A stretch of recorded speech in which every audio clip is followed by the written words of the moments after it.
That was the year that caused confusion. Fascist moron.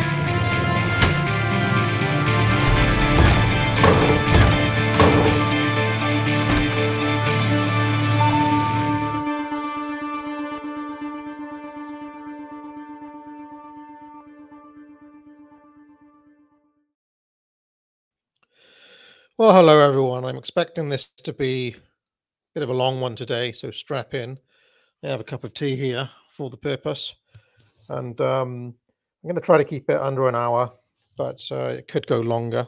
You'll know I don't, because I'm right at the start of the recording here. But let's begin.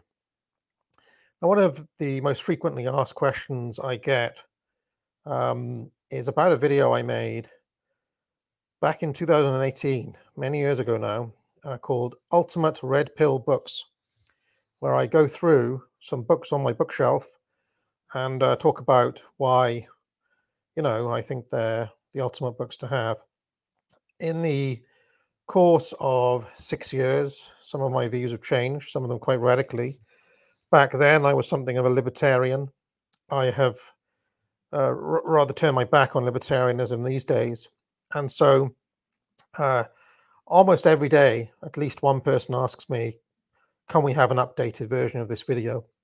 And given that on Mondays here, I'm doing the book kind of videos, the book show, I guess you'd call it, I thought, well, why not? Let's do it. It took me quite a long time to get all this together. But without further ado, let us begin. So the contents are, there are 60 books in total. And I've broken them down by theme or section.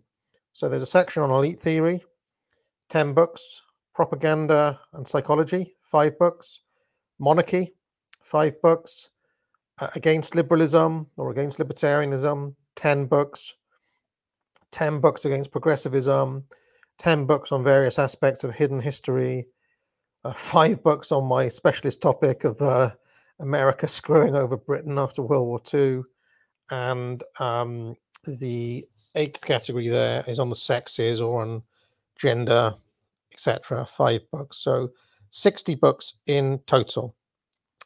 Now, if I stop and talk about every single book for a minute, that will still take more than an hour. So let us get a move on.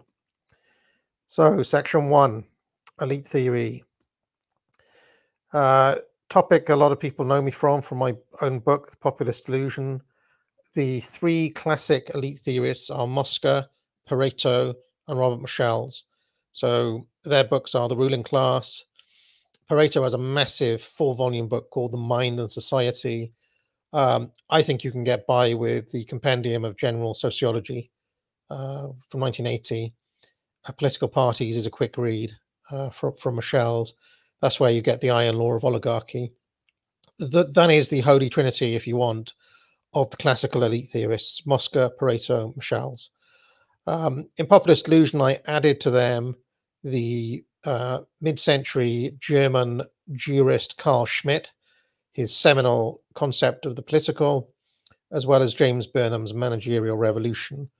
So those are 5 excellent books to start with on elite theory. We also have The Machiavellians by Burnham. And I mean, obviously, the first book you should read on elite theory is my own Populist Delusion, which basically has a chapter on each one of these other books that I have recommended here. So, yeah, I mean, I'm not just trying to shill copies of my own book, but it is genuinely, I wrote it for the purpose to be the primer or the current primer on elite theory. Maybe in 10, 20 years time, somebody will update it again and include me and people like Aaron McIntyre and various other contemporaries. But anyway, yeah, by Populist Delusion. There's a lot of great information and history in this book, and even a mystery trick that you can learn at the end. So take but I mean, Populist Delusion was basically an update of the Machiavellians. Burnham mainly considers the initial 3 elite theorists. I add Schmitt and Juvenal to that. Juvenal's On Power is a fantastic read. It's quite a long book, but it's he writes in quite a conversational way, so it's longer than it needs to be, in my opinion. Then there's Samuel T. Francis, Leviathan and Its Enemies, also quite a big, thick book, and Paul Gottfried's Multiculturalism and the Politics of Guilt, which is a follow-up actually to his seminal After Liberalism, which I would also recommend as a kind of 1-2 punch. All right, so those are the 10 books on elite theory. I did not spend 10 minutes on them, so we're doing quite well. So let us move on to section 2, psychology and propaganda. So there are 5 books in this section. I used these a lot on my course, Foundations of Rhetoric, which is part of the Trivium. I also have, in my career as a Shakespeare scholar, I wrote a book on Shakespeare and character called Shakespeare and Cognition, Thinking Fast and Slow Through Character, which talks a lot about Daniel Kahneman's work. My book, Shakespeare's Moral Compass, is built on top of Jonathan Haidt's Righteous Mind. Jonathan Haidt also read and recommended that book. If you pick that up, you'll see he's got a quote on the back of it. Those 2 books, I believe, were also on the previous edition of Ultimate Red Pill books, as was Burnham. So those keeping a tally, there are at least 3 books that have reappeared. Burnham's Machiavellians, Kahneman and Haidt, 3 books. But also really interesting, Gustave Le Bon's The Crowd, where he talks about the passivity of the crowd in all times and all places. This idea that the crowd will spontaneously act or spontaneously rise up or do anything at all without leadership, without being caressed and corralled, much like a beautiful woman. It is a fantasy, basically. And Le Bon talks about why, and he talks about the behavior of crowds. Very interesting book. Before his time, really. Edward Bernays, Bernays has got a lot of books. Propaganda is his famous one. I kind of like Crystallizing Public Opinion, because propaganda was written for a more general audience, whereas Crystallizing Public Opinion seems to be written for like the specialists, and he doesn't really pull any punches in there. The way he talks about polls as being designed to persuade the public of various different things, the way he talks about invisible dictators. If you've been watching the Adam Curtis review streams with Simon Roberts that I've been doing, Bernays comes up time and again, an obsession of Adam Curtis's, but a very important person, not just in 20th century history, but also in the way that we relate to products and the way that advertising works and public relations in general. So that's a fascinating book, Crystallizing Public Opinion. I actually have all of Bernays' books, but I just had to pick one, and that is probably my favorite.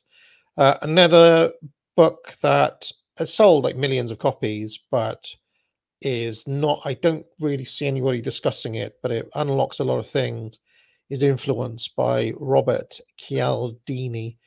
He also has a later book called Persuasion, which is pretty much just the same book again, as far as I can tell. It's, there's nothing in Persuasion that's not in Influence. But what I like about Influence is that he boils down how people can be persuaded based on 6 persuasion nodes, basically.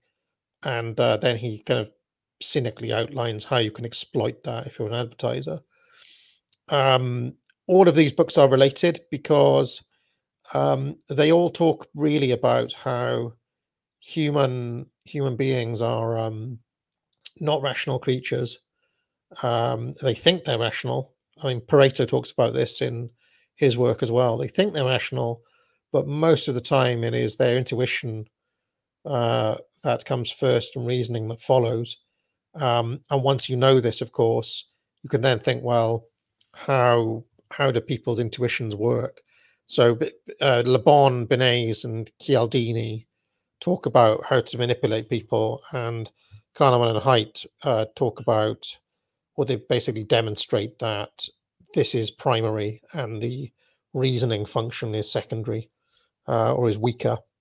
It takes a lot more effort, as Kahneman would say, and frankly, most people are lazy. I don't mean that as a kind of moral judgment on people. It's just what people are like. They rely on their gut instincts much more than their reasoning brain. All right, so on section 3 now, on monarchy. And I've picked out another 5 books here. Some of them are classics. Thomas Hobbes' Leviathan. If you go back in the long history of this channel, I have a big video outlining Thomas Hobbes's arguments for absolute monarchy in Leviathan. That is one of my most viewed videos ever, actually. Off the top of my head, I don't know how many views it has, but it's one of the ones that is, if it's not over 100,000, it's probably approaching it. Robert Filmer's Petrarchia, or Petrarchia.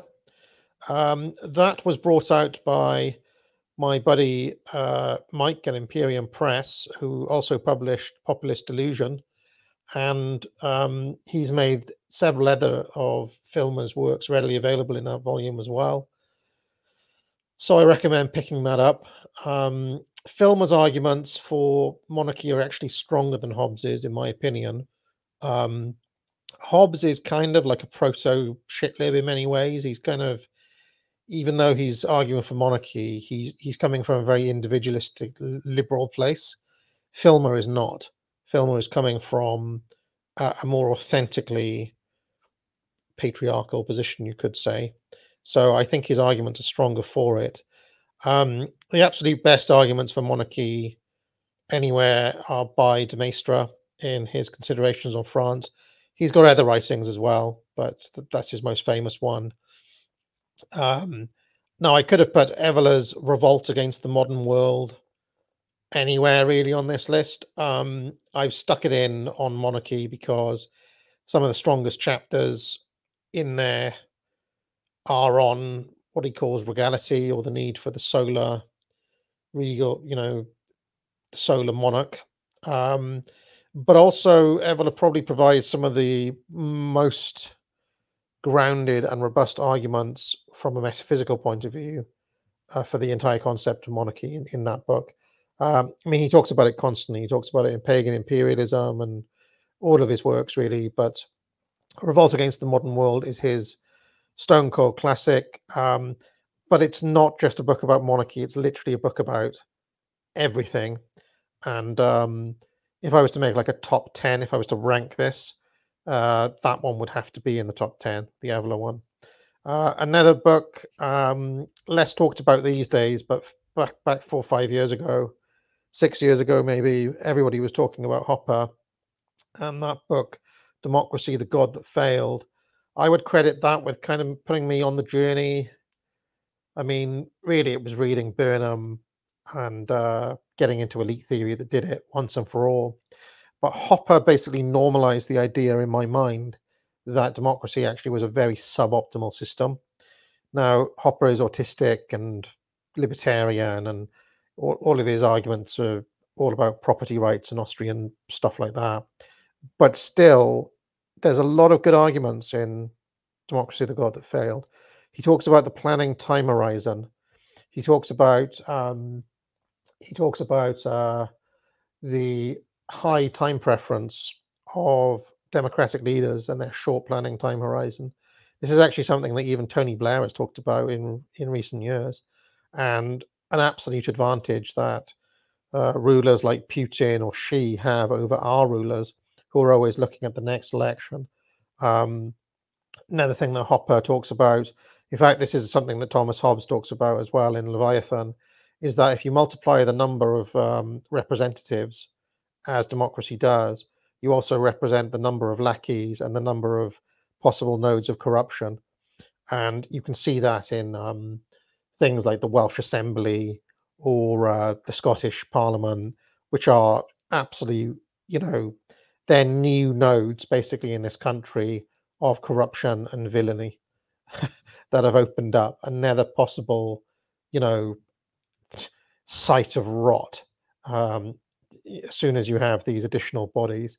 So there's an argument to keep the total possible points of corruption down by reducing the overall number of people in charge, which I tend to agree with. All right, so let's move on from these books on monarchy to books against liberalism.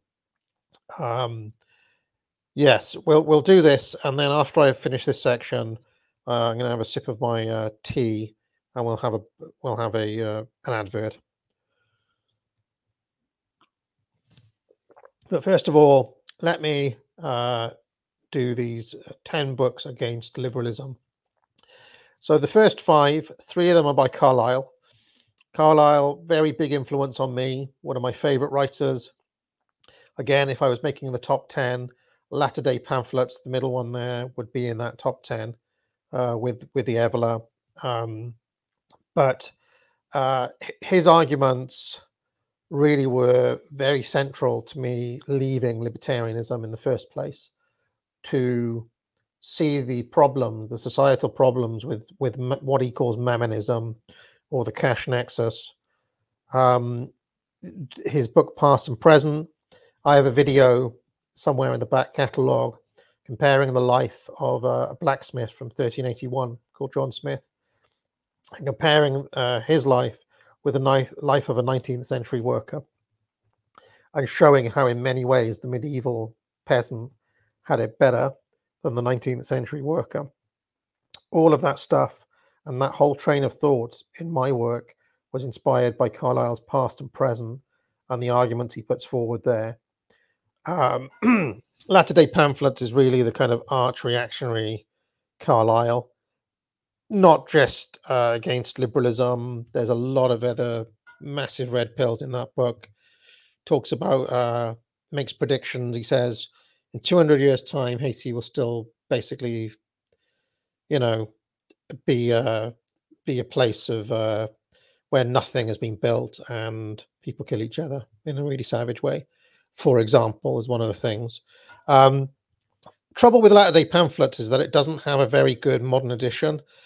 There is one excellent scholarly edition from 1983 that is pictured there, which is edited by a chap called M.K. Goldberg, but it hasn't received what I'm really waiting for. If you notice, the other 2 Carlyles I've got there are from something called the Norman and Charlotte Stroud editions from California University Press. And every year they've been diligently re-releasing Carlyle in these new editions. Essays on Politics and Society is excellent, for example. Their Past and Present is excellent. Their footnotes, their introduction, they're all really good. Even though these are modern scholars, I don't get the impression that it's a bunch of shit libs. Basically, they give Carlyle his due, and they don't try to dress up or apologize for Carlyle in that respect. But Latter-day Pamphlets, which I think had the involvement of some of these modern scholars, that 83 edition hasn't been re-released. So if you were buying it, probably your best bet is the Cambridge reprint, off the top of my head, that's available in the Complete Works of Carlyle. Another really good anti-libertarian book or anti-liberal book is Frederick List, The National System of Political Economy. Now, I've been rereading that recently, and I'm probably going to do a video going over some of the stuff that he talks about, but List is an excellent, I would describe him basically as Machiavellian in the way that he sees, in the way that he analyzes and breaks down economic theory. And he always foregrounds the political and power in any analysis, which of course many economists ignore in theirs. And I mean, it's the closest thing I've read to, like, I mean, at one point I was expecting this to say, you know, this is the base theory of politics, because he always foregrounds his analysis in what actually has happened in history, much like Machiavelli looks at what actually happened and then empirically draws out his laws of politics from there. List looks at what has actually happened and draws out his economic theory from the evidence, from the empirical example of history. I love that book, The National System of Political Economy. And again, Imperium Press, this is not just one big advert for Imperium Press, although Mike has done a terrific job of making these texts readily available in modern editions. Imperium Press have got an excellent new edition of List that you can pick up.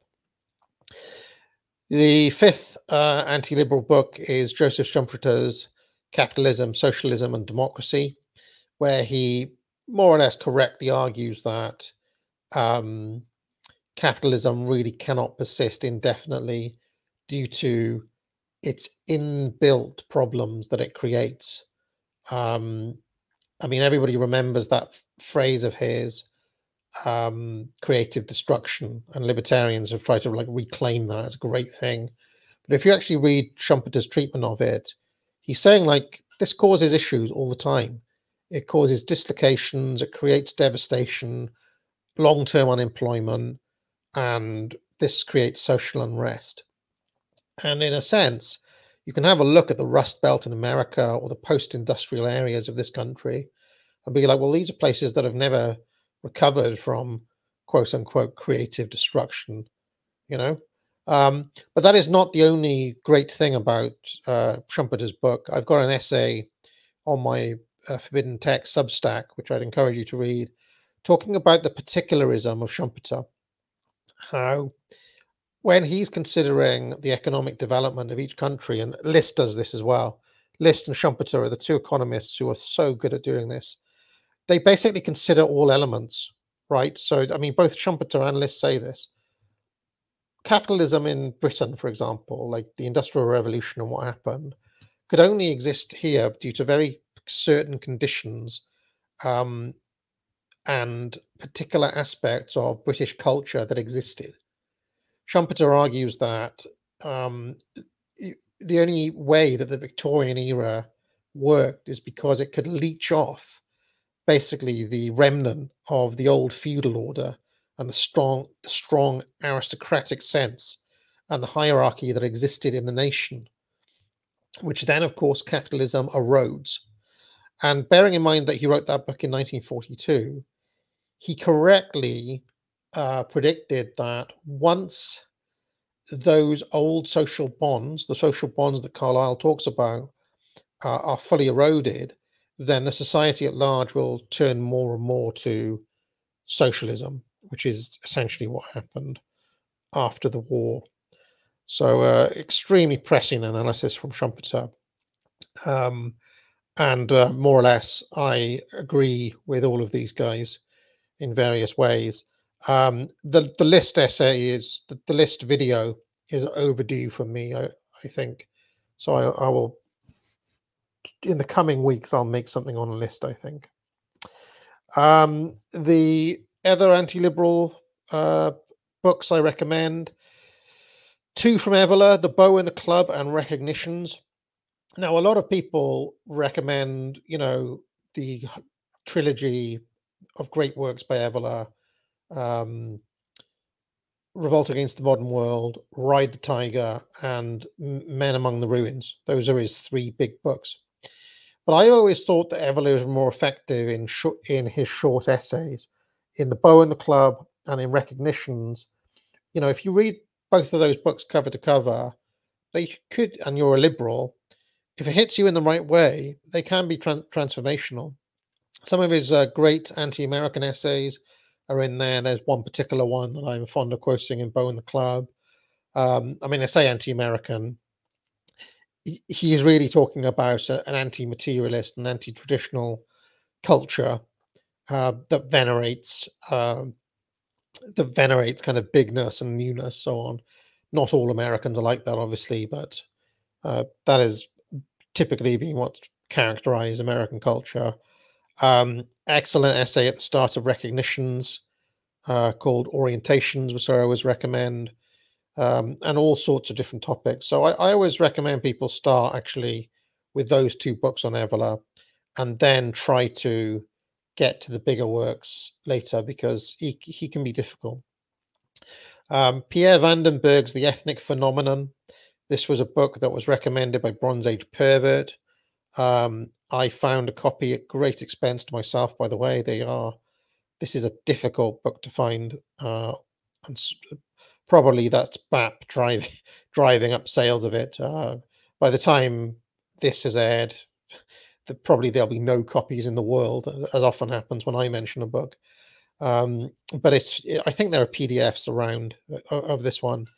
Excellent book where he basically shows that all through history, the ruling caste is an ethnic caste.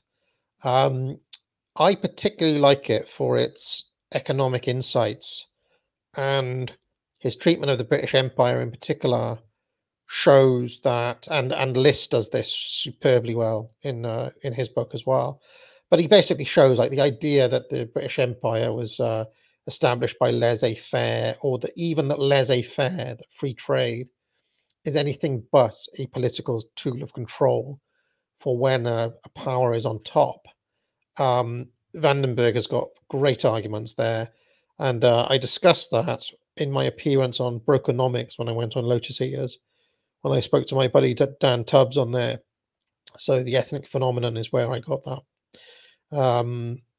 Also an eye-opener, that one, when it comes to matters of race and ethnicity. Another great book, and a great one-shot against liberalism in general, is Tomislav Sunik's Against Democracy and Equality. I think there was a revised edition, so it's, even though it says 1990 there, I think the one I've got is from 2011, something like that. That's a great introduction to a lot of great new right thinkers, French guys. I think there's a bit of Eveler in there as well.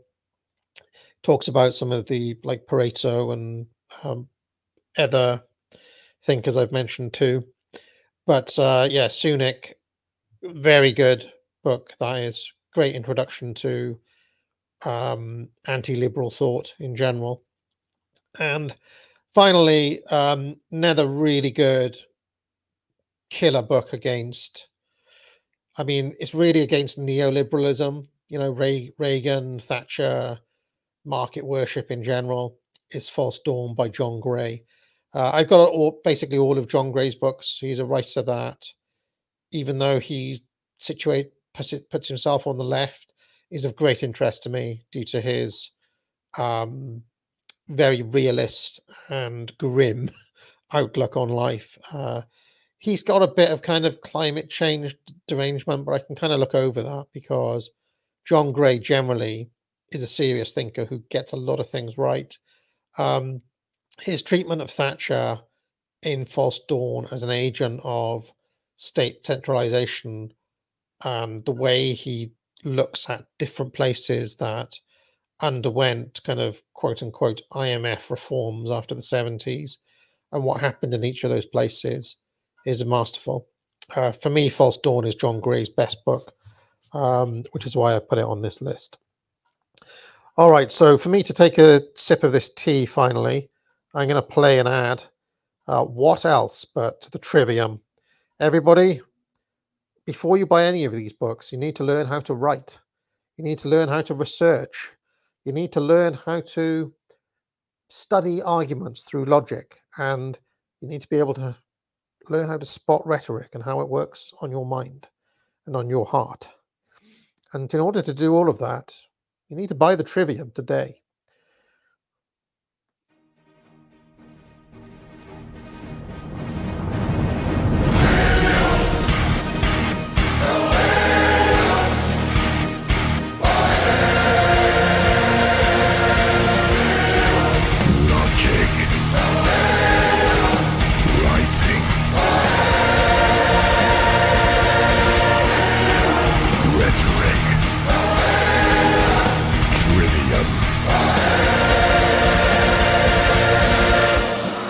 Order now from the academic agency.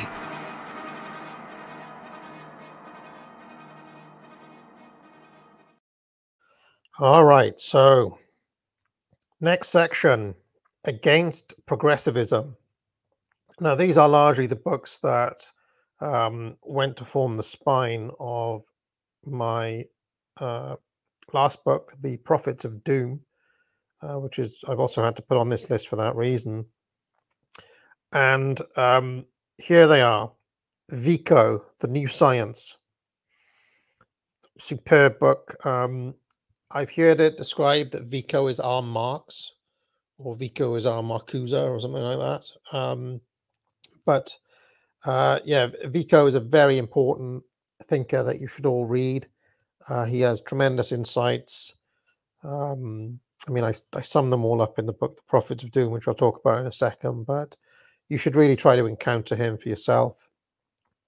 One of my favorite things about Vico is his treatment of Socrates and Plato as being the kind of nadir of of the Greek historical cycle, and Homer as being the true essence of it. I love his treatment of that section. His concept, the barbarism of reflection, is vital. He has got this kind of cyclical theory of history. The different ages, the age of gods and the age of man and so on, the age of heroes. Yeah, Vico is really good. Also, another great book is Arthur de Gobineau. I mean, Bap has called him the steampunk godfather of racism. My treatment in Prophets of Doom actually departs a little bit from that idea, because his treatment of race is, I mean, when he talks about race, really what he's talking about is a kind of spirit more than anything else, rather than biological race in the way that we'd explain it. Like, he's always talking about blood and things like that. But if you really drill down into what he's saying, his argument only makes sense if it's a kind of tendency that you're talking about. There's an aristocratic spirit, a primal spirit, and a kind of bugman spirit that looks for comfort more than anything else. And obviously he values the chivalric most. Brooks Adams, The Law of Civilization and Decay, really forgotten book, kind of Spengler before Spengler, really. Wonderful crotchety, kind of grouchy, I can't say that word, crotchety American writer. He was related to John Adams, the president. I think he was the son of John Quincy Adams and the grandson of John Adams.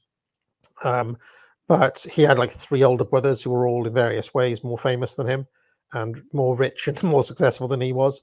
So he was the kind of youngest of the Adams brothers, and he wrote this amazing book called The Law of Civilization and Decay. One of the great things about that is that he starts with Rome, and he starts with Rome at a moment that is often forgotten, when the rentier class, the usurers, had gained a kind of oligarchy over Roman society and effectively held everybody else in debt slavery. And I find it really interesting that he starts the book there, and then he ends the book saying, like, well, that's where we're headed now. Basically, that's where we are in his cycle. Adams is a bit of a black pillar because he doesn't really see a way out. He reckons that the cycles are broken by technology, but he's a very interesting writer. He also correctly predicts the rise of China in that book, along with his brother Henry. Oswald Spengler's Decline of the West. I mean, if you don't know about that, I don't know where you've been, but an absolute masterpiece. Again, if I was to make a top 10, Spengler would have to go in there. Just a superb poetic masterpiece, really. And for me, the best of these books that I consider in Prophets of Doom.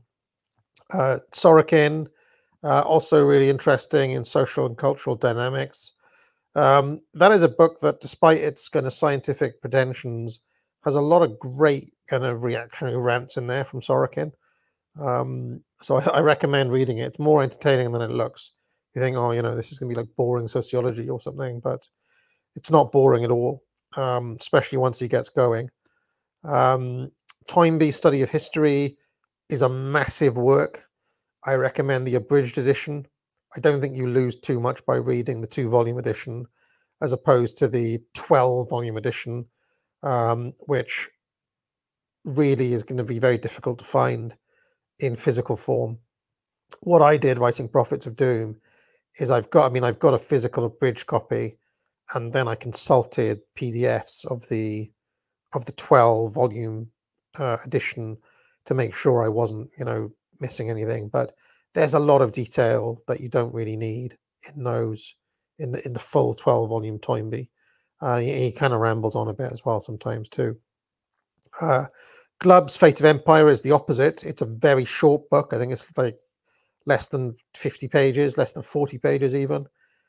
Very concise wisdom in there. Glubb had actually written tons of other books on Arab history, and a very learned fellow, but he condensed it all down into this very short pamphlet, really, The Fate of Empires.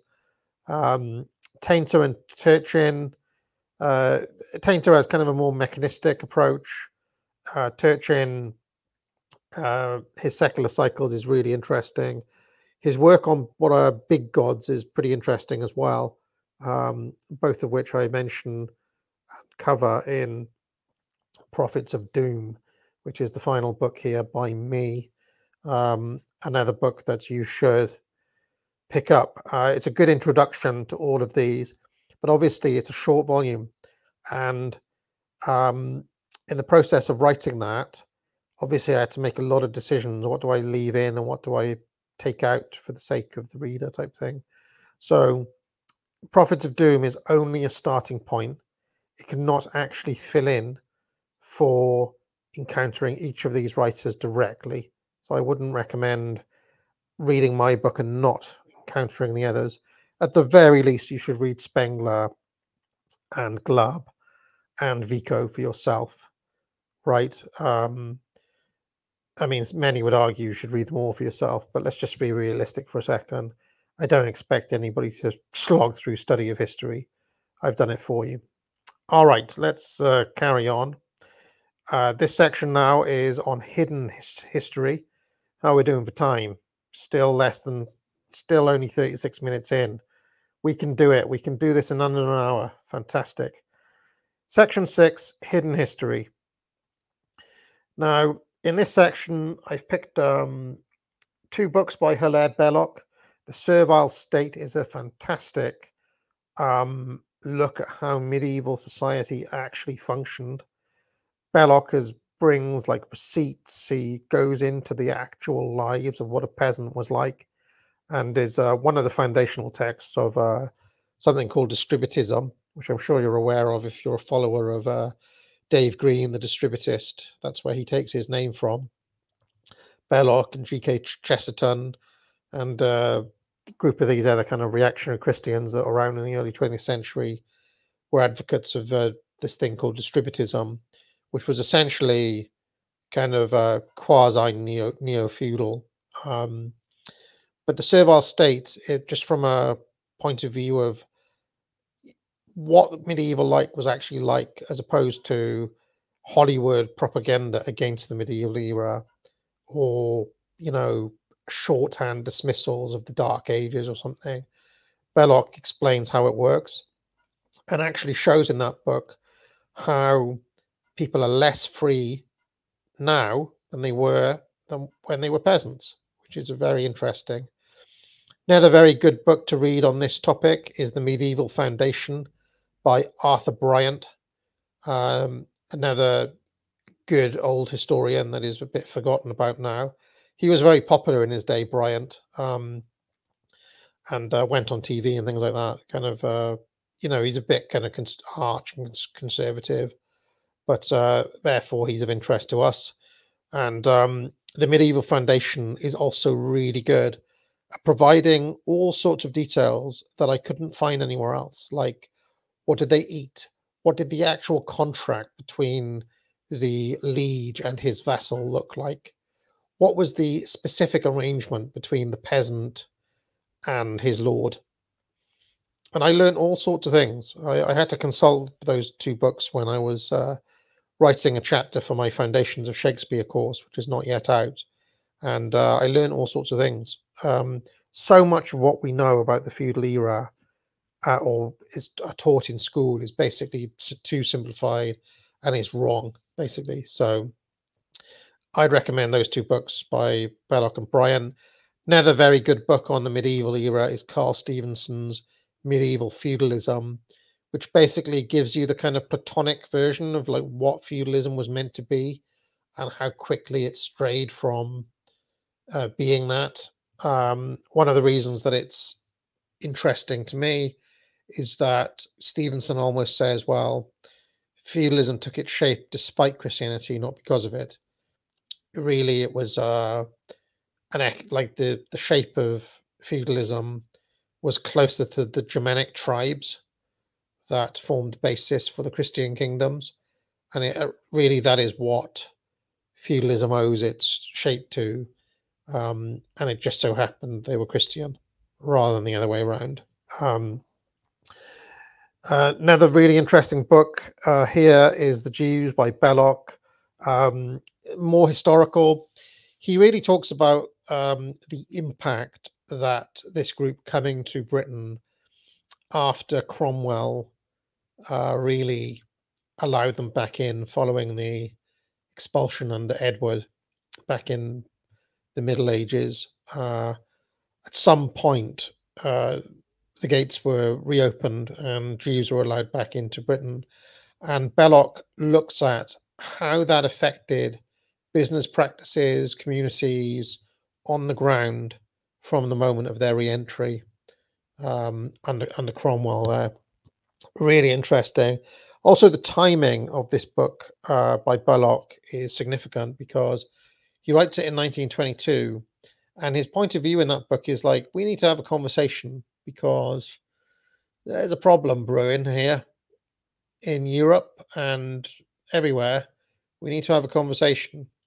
Clearly, that conversation did not take place, and we know what happened. So before anybody gets too alarmed, I feel like people should go back and read that book by Belloc now to see what his arguments were at that time.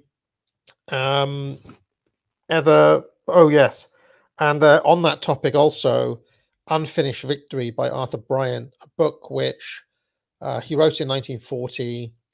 Obviously, the World War II had started.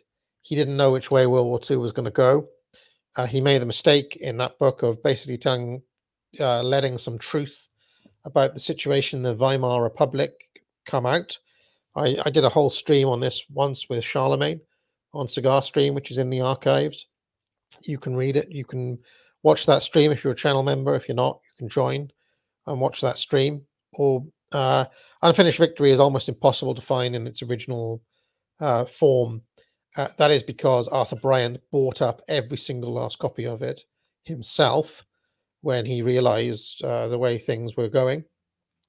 It is not that Bryant is an apologist for the mid-century Germans there. It is that he provides statistics and information that explains really what happened in Germany there and some of the causes for the rise of the Moustache Man and the general kind of sentiments in the country at that time. And that is why Bryant, when he saw which way the winds were blowing, he bought them all himself. I do believe it was reprinted. I got a reprinted copy, but even those are quite hard to come by. But I think that one's floating around as a PDF fairly easily to find. But it's an eye-opener, Unfinished Victory. And as far as I know, the kind of mainstream of not like, they just kind of allow it to be forgotten a little bit. I don't see too much stuff written on that. But I don't know, there's some details in that book which are really quite interesting. For example, the land ownership situation. He claims that a certain minority in Germany owned 1/3 of all of the businesses and land, prior to 1933. And, well, they were able to do this due to the hyperinflation after World War One. So anyway, you can read that in your own time, but it is really quite fascinating if you're interested in the shape of the 20th century. Other kind of hard to find hidden history books: John O'Beatty's Iron Curtain Over America. That one is kind of tarnished slightly by his advocacy of something called Khazar theory, which I'm led to believe has been disproven by DNA analysis. Somebody may correct me if I'm wrong there, but he leans quite heavily on that in places, but still it's a very valuable book. He talks about the relationship between Germany and Russia and its geopolitical significance, which is of interest for us now, given what's happening in Europe as we speak with Russia and Germany and Ukraine and all the rest of it. There's lots of details about various knightly orders in this book, not just the Knights Templar, but Order of St. John and many others, which I didn't know about. Which one of the things Beatty talks about is how long those orders persisted. We think of them just in the Crusades, but he says they're still knocking around at the time of Martin Luther and even later into the 1600s, and that they owned kind of vast swathes of Europe. So that was interesting. Another book, John Bagot Glubb's Short History of the Arab Peoples. I put that there because you can see the fate of empires in embryonic form there, but he also has a lot of interesting things that I've never come across anywhere else. Like, for example, he claims that in the 10th century, the Arabs experienced feminism, and that one of the reasons that they've been so kind of harsh to women is because they've already been through feminism once in the Arab world. Well, I mean, I find it really fascinating. So that's a very, very good read, that book by Glubb. Britain's Blunder, I did an entire 10-part series on Cigar Stream, again in the archives, reading through Peter H. Nichols' Britain's Blunder. I don't agree with all of his arguments, but he certainly punctures a lot of holes in the standard World War II narrative, I'll just put it that way, especially as regards who started the war, who's to blame for the war, Churchill. It's all in there in Britain's Blunder. Again, written by a British guy, a patriotic guy, lost 2 sons in World War II. Certainly not kind of trying to exonerate the mid-century Germans or anything like that, but just basically telling it, like studying the facts, which you're not particularly encouraged to do when it comes to Churchill or the idea of the quote-unquote good war, which was also attacked in other books by Peter Hitchens, the Phony War, and Pat Buchanan in The Unnecessary War as well. But yeah, that is a good book, Peter H. Nichol. Mind-blowing. And also, while we're on World War II, Shaw McMeekin's Stalin's War, written a couple of years ago, fascinating details came to light there. How close certain members of FDR's cabinet were to Stalin, how much information there was flowing back and forth between them, various details, like he just mentions casually at one point that 3 million Russians defected to the Germans during World War II. 3 million.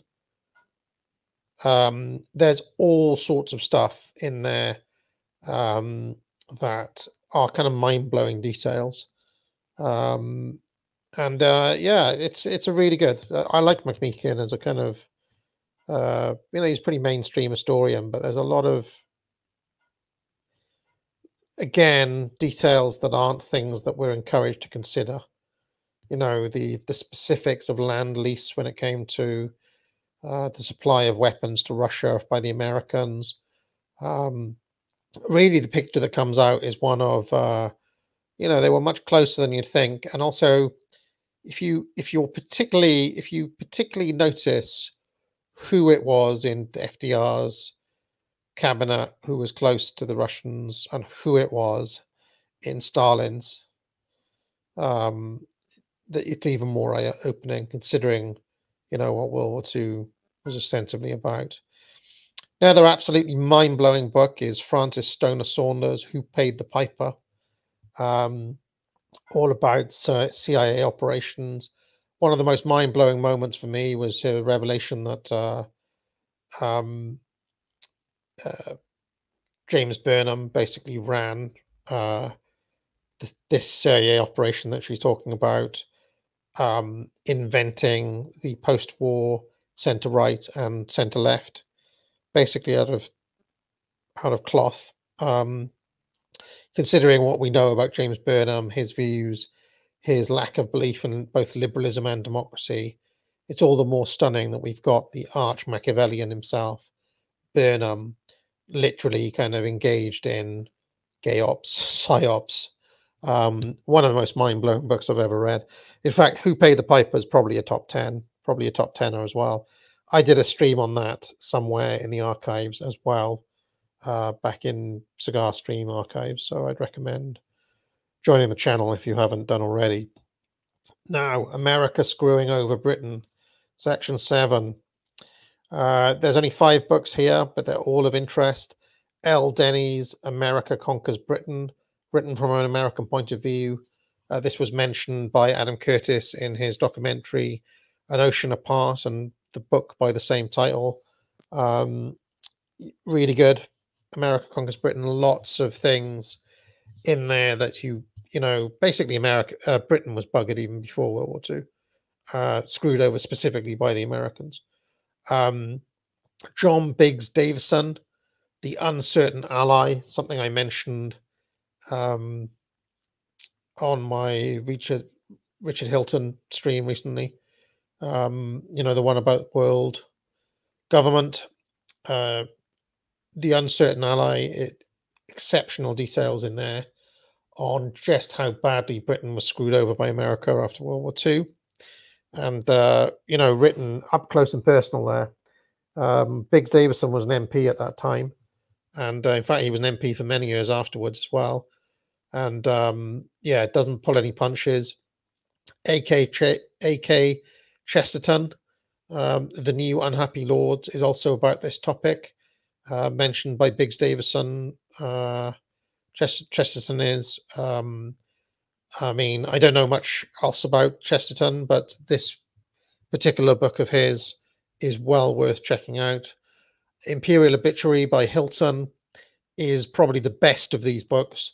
Again, pulls no punches, and really, if you come out of reading Imperial Obituary, again, I did a stream on this somewhere in the Cigar Stream archives. There's a video on it called Who Gave Away the British Empire?